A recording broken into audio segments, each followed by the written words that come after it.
Hi, hello pong muli. Isang masaya, mapayapa at mapagpalang araw ho sa inyong lahat. Kamusta na ho kayo? Sana ho ay nasa mabuti kayong kalagayan saan man ho kayo naroroon. At ngayong araw ho na ito ay pag-usapan ho natin. Ito hong nangyayari sa ating bansa, ito hong sunod-sunod na paglindol sa iba't ibang panig ho ng ating bansa. So yan ho ang ating pag-uusapan.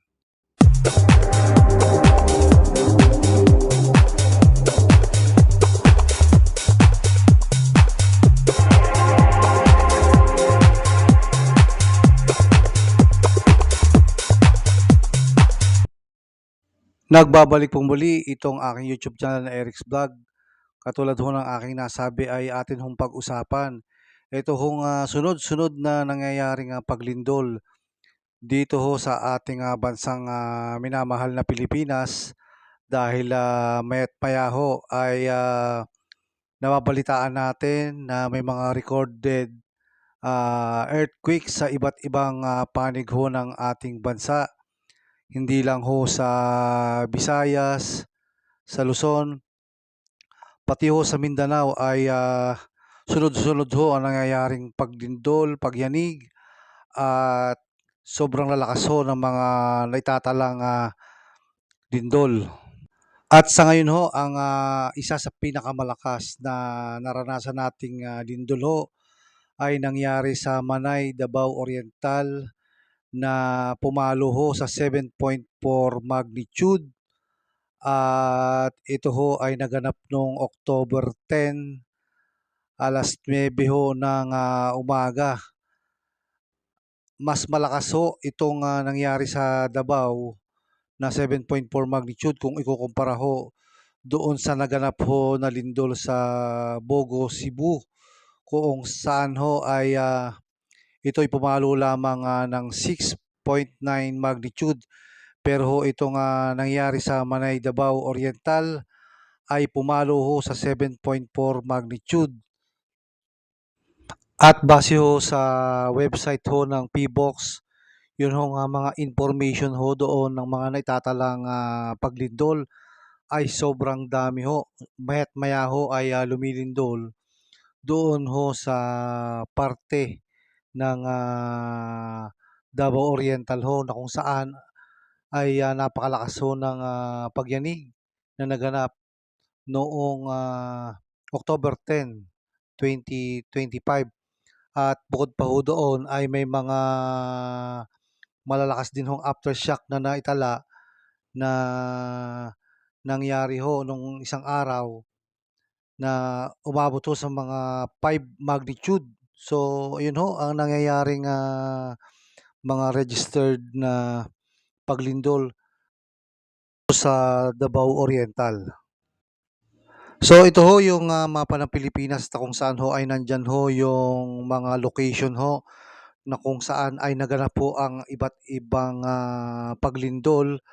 Makikita nyo ho dyan sa bandang gitna yung sa Bogo, Cebu na nangyari ho noong September 30, 9:59 PM, magnitude 6.9 po yan. At ito'y nasundan noong October 10, 9:43 AM sa Manay, Davao Oriental na pumalo ho sa magnitude 7.4.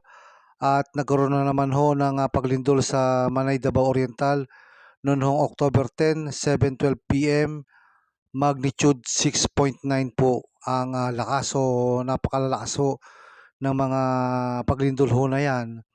At dito ho ay meron din palang pangyayari na naganap ho sa La Union noong 10:30 AM ho noong October 9 na nagkaroon ho ng magnitude 4.8. At pagdating naman ho ng October 11 dito ho sa Maconacon, Isabela ay nagkaroon din ho pala ng paglindol na magnitude 4.5, 12:54 AM ho ng October 11. At dyan ho ay makita nyo rin na kamakailan lang ho ay nagkaroon o kahapon itong naganap po sa Kabangan, Zambales na pumalo ho sa magnitude 5.0. At ito ho ay nangyari ng 5:32 PM ng October 11. So yan ho ang mga naitatalahong paglindol sa iba't ibang panig ho ng Pilipinas simula pa ho ng nangyari yung sa Cebu noong September 30. At ang pagkakaalam din ho natin ngayong araw ho na ito ay may naitala ho na paglindol diyan ho sa Siargao. So hindi pa ho natin alam kung ilan ho yung magnitude na tumama ho diyan sa Siargao. So yan ho ang mga nangyayaring paglindol ho sa ating bansang Pilipinas at ito ay nakakaalarma dahil ho pinangangambahan ho na baka ho gumalaw yung tinatawag hong West Valley Fault na kung saan daw ho ay maaring merong masawi na mga 50 mil ho o 50,000 ayon ho dun sa mga report na tungkol nga ho dito sa West Valley Fault. So yan ho ang pinaghahandahan ng mga local government unit at ang alam ko ay meron ng kautusan sa lungsod ng Maynila na isagawa ang earthquake drill sa lalo't madaling panahon. Bunsod nga ho dito sa mga nangyayaring sunod-sunod na paglindol sa ating bansang Pilipinas. Kaya nga ho, marami ngayon ako nakikita sa social media sa mga panawagan ho na dapat daw ho ay maging alerto ang lahat dahil nga ho dito sa nakakaalarmang mga kaganapan ho sa paglindol sa iba't ibang panig ng ating bansa. Kaya ang lahat ho ay pinag-iingat at dapat ho ay maghanda dito ho sa mga maaari o posibleng mangyari ho na malalakas na lindol, hindi lang ho sa lugar ho kung saan nandun ang West Valley Fault, dun din ho sa iba't ibang panig ng ating bansang Pilipinas. At base ho sa kasaysayan ho ng paglindol sa Pilipinas, ang pinaka-deadliest and strongest ho na nangyaring paglindol ay naganap ho noong August 17, 1976, alas 12:11 ho ng hating gabi, malapit ho doon sa may Sulu. So yan ho ang pinakamalakas at pinaka-deadliest ho na nangyaring paglindol noon hong 1976. Ang magnitude ho diyan sa sinasabi hong pinakamalakas ho na paglindol noong August 17, 1976 ay umabot ho sa magnitude 8.0 at yan ho ay nagresulta sa isang tsunami na kung saan ho ay nasa 9 na metro ho ang taas ng tsunami at ayon ho sa kasaysayan ay nasa 5,000 hanggang 8,000 tao ho ang nasawi diyan ho sa pinakamalakas at pinaka-deadliest ho na earthquake na nangyari ho noong August 17, 1976.